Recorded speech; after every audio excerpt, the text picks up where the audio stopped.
नमस्कार, बहुत स्वागत आप सभी का एक बार फिर से हमारे इस खास कार्यक्रम में। दीपावली का पर्व आ चुका है और इसके साथ ही त्योहारों की एक लंबी श्रृंखला शुरू हो जाती है। धनतेरस, रूप चौदस, दीपावली, गोवर्धन पूजा और उसके बाद में यम द्वितीया यानी कि भाई दूज। इन सबका अपना अपना एक विशेष महत्व होता है। इन सबका संबंध दीपावली से जुड़ा हुआ रहता है। दीपावली पर हमें क्या करना है, गोवर्धन पूजा में हमें क्या करना चाहिए, धनतेरस पे हमें कौन सी धातु या कौन सी वस्तु खरीदनी चाहिए, यम द्वितीया क्या होती है, इस संबंध में जानने की उत्सुकता हम सभी में रहती है। आइए इन सब के बारे में हम जानते हैं सिलसिलेवार मंदसौर के प्रसिद्ध ज्योतिषाचार्य राघवेंद्र रविश राय गौड़ जी से, जो इस वक्त हमारे अनुरोध पे हमारे साथ में खड़े हैं। राघवेंद्र जी, बहुत बहुत स्वागत हमारा इस कार्यक्रम में। आप डीजियाना हलचल की को मैं हेतु बनाते हुए समस्त नगर की धर्म प्रेमी जनता को दीपोत्सव पर्व की महामंगल में शुभकामना देता हूं। कार्तिक मास वैसे ही सबसे पुण्य पवित्र है और इसमें फिर हम सनातनियों का, समूचे हिंदुओं का जो सबसे बड़ा पर्व दीपोत्सव है, जिसे हमारे ऋषि महर्षियों ने मुख्यता से लेके प्रारंभ से लेके अंत तक हर व्यक्ति इस पर्व को मनाए, इस दृष्टि से गढ़ा है। तो आप सभी को इसकी बहुत बहुत शुभकामनाएं। जी, बहुत बहुत धन्यवाद आपको भी, आपके इस प्रेम के लिए, स्नेह के लिए। राघवेंद्र जी, मैं जानना चाहूँगा, दीपावली पर्व सोमवार को आ रहा है यानी कि 20 तारीख को। उसके पहले आता है धनतेरस का पर्व। तो धनतेरस पे धारणा ये रहती है कि हमें कुछ खरीदना है, मगर क्या खरीदना है इसकी जानकारी आमतौर पर लोगों में होती नहीं है। धातु में कौन सी धातु हमें लेना चाहिए, या फिर घर की आवश्यक वस्तु में हमें कौन सी वस्तु इन दिन खरीदना चाहिए, या फिर कौन सा काम है जो हमें इस दिन नहीं करना चाहिए। मैं चाहूँगा हमारे दर्शकों के लिए आप संक्षेप में बताएं। आप देखिए, धन्वंतरी त्रयोदशी को केवल धन के लिए नहीं, इस दिन भगवान धन्वंतरी अपने हाथ में अमृत कलश लेकर के आए थे। तो अमृत आरोग्य का, आनंद का और सौहार्द का, तीनों का प्रतीक है। सौहार्द मात्र से ही हमें धन प्राप्त हो रहा है, पर यह तो आरोग्य और ऐश्वर्य दोनों देता है। तो धन्वंतरी त्रयोदशी के दिन धन के साथ साथ हमें हमारे शरीर के स्वस्थ करने के लिए, पुष्ट करने के लिए भी कुछ कार्य करना चाहिए। अब जैसा कि आपने बताया कि धनतेरस पे क्या खरीदना है, तो धनतेरस पे हमें कुछ पीतल की वस्तु, कुछ स्वर्ण, कुछ चांदी, या फिर ऐसा कोई वस्तु जो हमें पूरे वर्ष पर्यंत उपयोगी हो, वो धनतेरस के दिन हमें खरीदना चाहिए। साथ ही साथ हमें भगवती महालक्ष्मी का पूजन इस दिन शाम को करना चाहिए, एवं कुबेर धन्वंतरी का भी हमें पूजन करना चाहिए। आमतौर पर एक रिवाज चल गया है कि भाई हमें कुछ भी धातु खरीदना तो स्टील की धातु खरीदने लग गए हैं हम। गलत तो ही है खैर वो। साथ ही हम घर की आवश्यक वस्तुएं, टीवी, फ्रिज, कूलर, अन्य अन्य चीज़ें खरीदने लगते हैं। ये क्या सही है सनातन की दृष्टि से? देखिए, केवल स्टील का उपयोग बर्तन खरीदना तो कहीं ना कहीं समस्या का कारक है ही, पर आप जैसे फ्रिज और इलेक्ट्रॉनिक इत्यादि के लिए बोले तो ये वर्तमान युग की, वर्तमान परिदृश्य की आवश्यक वस्तुओं में आता है। तो हम इन्हें छोड़कर कुछ और ले लें ऐसा नहीं है। तो इन्हें हम खरीद सकते हैं और हमारे वर्ष भर में ये मंगलकारी होंगे इस दिन खरीदने से। जी, तो इस दिन भी शुभ मुहूर्त होते हैं खरीदने के सामान, वो शुभ मुहूर्त देख के हम जाकर सामान खरीद सकते हैं वो। तो ये आपने हमें सहज शब्दों में बता दिया अपने धनतेरस के बारे में। राघवेंद्र जी, अब मैं जानना चाहूँगा हमारे दर्शकों के लिए, दीपावली पर्व सनातन का सबसे बड़ा पर्व, तो इस दिन हमें क्या चीज़ें करना चाहिए? दीपोत्सव हम सनातनियों का सबसे बड़ा पर्व इसलिए है क्योंकि इस दिन कई कई पौराणिक मंगलकारी कथाएं इस दिवस से जुड़ी है। जैसे भगवती महालक्ष्मी का प्रादुर्भाव हो, चाहे भगवान राम राजा सरकार का अयोध्या में वापस आना हो, चाहे हम अगर जैन धर्म के अनुसार देखें तो भगवान महावीर का भी इस दिन मोक्ष का कल्याण हुआ। तो इन कई कई उपायों से, कई कई संयोगों के कारण दीपोत्सव पर्व अनंत मंगलकारी है। अब दीपावली पर्व को हमें समूचे दिन सनातनी धर्म हो करके और वर्तमान में देखें तो स्वदेशी का उपयोग करते हुए सुबह से शाम तक हमारे चित्त में यह मंगलकारी कामना रखें कि हे भगवती महालक्ष्मी, आपकी कृपा आज हमें इतनी प्राप्त हो कि हमारा वर्ष भर मंगलमय निकले। तो इस दिन हम गृहस्थ लोगों के लिए पूछना चाहेंगे, इस दिन पूजा का शुभ मुहूर्त कौन सा निकल रहा है आपकी दृष्टि से? इस बार 20 तारीख को दीपोत्सव हमें पूर्ण मतलब रात्रि में प्राप्त हो रहा है, और यह शास्त्र में, पद्म पुराण में या फिर स्कंद पुराण में, दोनों से हमें यह प्रमाण प्राप्त होते हैं कि जिस रात्रि में अमावस्या हो एवं निशीत काल हो, उसी दिन हमें दीप पर्व मनाना चाहिए। अब अच्छा मुहूर्त की जो हम बात करें तो एक शाम को 6:15 बजे से 8:30 तक है, और एक फिर रात्रि में 10:40 के बाद से प्रारंभ होगा।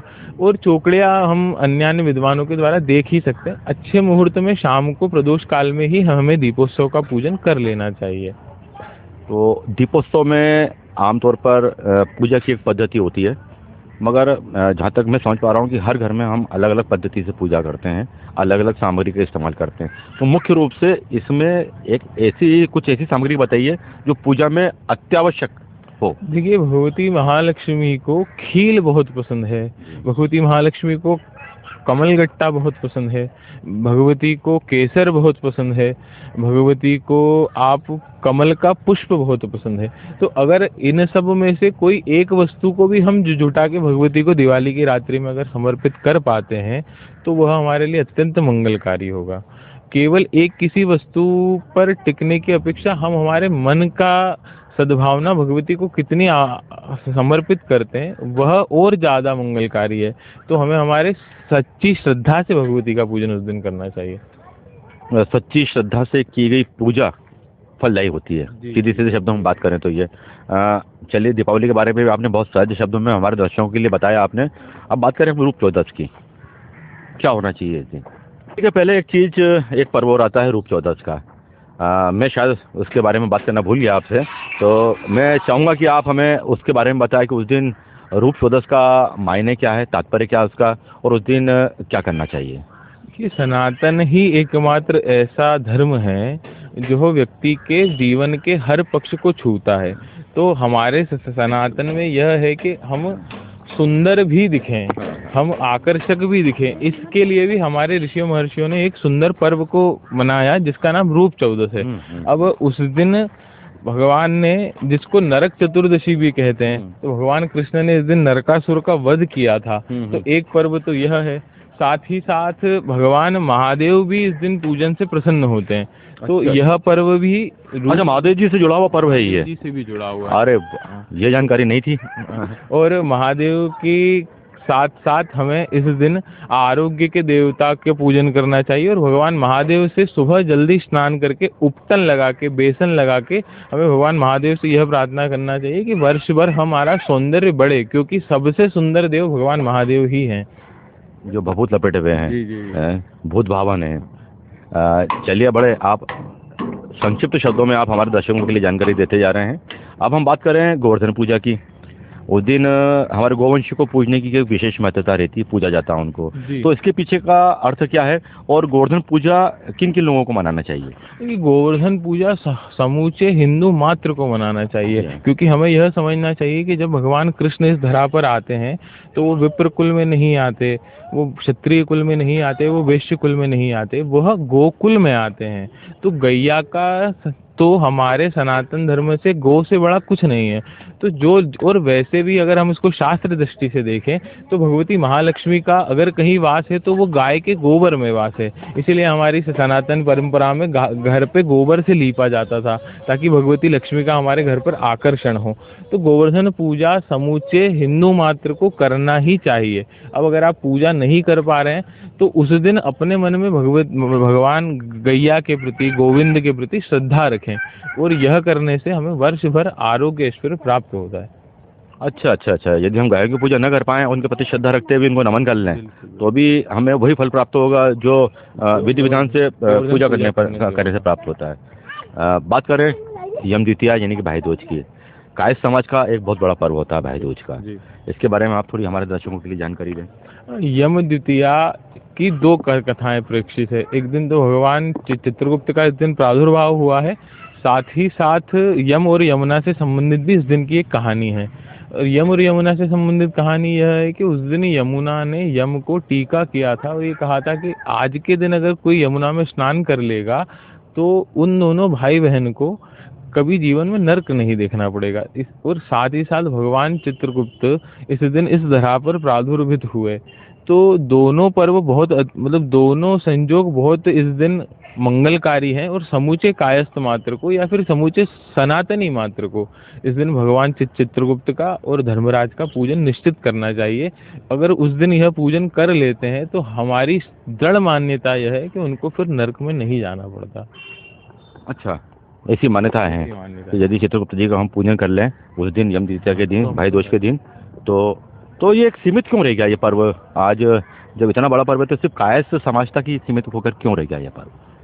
मतलब इसका अमूमन भाई दूज का प्रचलन तो सब में है, पर कायस्थ समाज मात्र चित्रगुप्त जी को समर्पित है, क्योंकि चित्रगुप्त जी को हमारे मतलब सनातन में कहीं ना कहीं मतलब उनकी योग्यता से कम देखा गया। और वो जो शास्त्र प्रमाण हमें प्राप्त हुए, आज भी हम कई माखोल भगवान चित्रगुप्त का कोई मतलब विद्वान जो खुद को समझ रहे हैं, जो डींग हाँक रहे हैं, वह भी भगवान का माखोल उड़ा देते हैं, क्योंकि वो उस तत्व को नहीं समझते।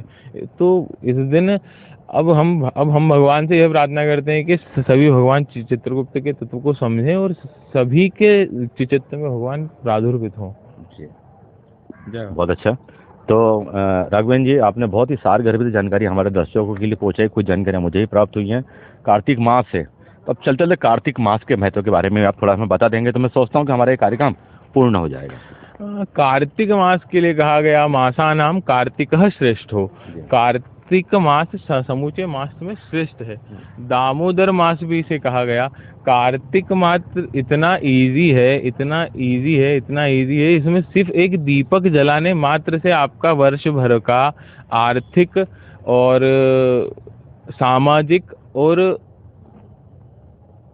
यज्ञिक, है ना, मतलब वैदिक, यह तीनों प्रकार के साधन आप दीपक जलाने मात्र से प्राप्त कर सकते हैं। तो कार्तिक में बहुत इजी है। हमारे घर से बाहर एक पीपल का पेड़ हो, चाहे भगवान महादेव का मंदिर हो, चाहे बालाजी का मंदिर हो, चाहे कोई भी देवता का मंदिर हो, कुछ नहीं हो तो कहीं जल का स्रोत हो, कहीं कुआं हो, या फिर आपके शहर का घाट हो, या फिर किसी तालाब की पाल हो, यहाँ पर एक दीप जलाने मात्र से अगर यह सब प्राप्त हो रहा है तो आप समझिए कार्तिक कितना इजी और कितना फायदेमंद है हमारे लिए, लाभ देने वाला है। तो आपने जो दीप जलाने की बात कही है, तो दीप जलाने की कोई खास विधि है, कोई खास समय है कि हम कभी भी जाकर दीप जला सकते हैं? नहीं, प्रदोष काल में दीप जलाना चाहिए। जैसे सूर्यास्त से 1.5 घंटा पूर्व और 1.5 घंटा बाद, यह 3 घंटे जो हमें प्राप्त होते हैं, इसमें दीप जलाना चाहिए। और घी का दीपक जलाएं, तेल का दीपक जलाएं, और हम यह प्रयास करें कि हम वेद लक्षणा देसी गैया की घी का दीपक जलाएं, तो उससे भगवान और ज्यादा प्रसन्न होंगे।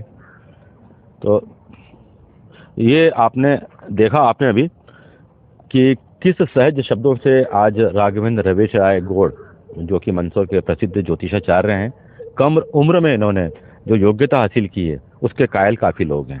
आज हमें सानिध्य प्राप्त हुआ और उनसे बात करने का और ये जानकारी प्राप्त करने का। हमें विश्वास है, हम दोनों को विश्वास है कि आपको ये जानकारी अच्छी लगी होगी और आप इन जानकारियों के साथ में अपने पर्व को, अपने त्योहारों को और अधिक अच्छे मना पाएंगे, रीति रिवाज के साथ में इन पर्वों की तैयारी कर सकेंगे। राघवेंद्र जी, बहुत बहुत धन्यवाद आपको। आपको भी बहुत बहुत धन्यवाद आदरणीय।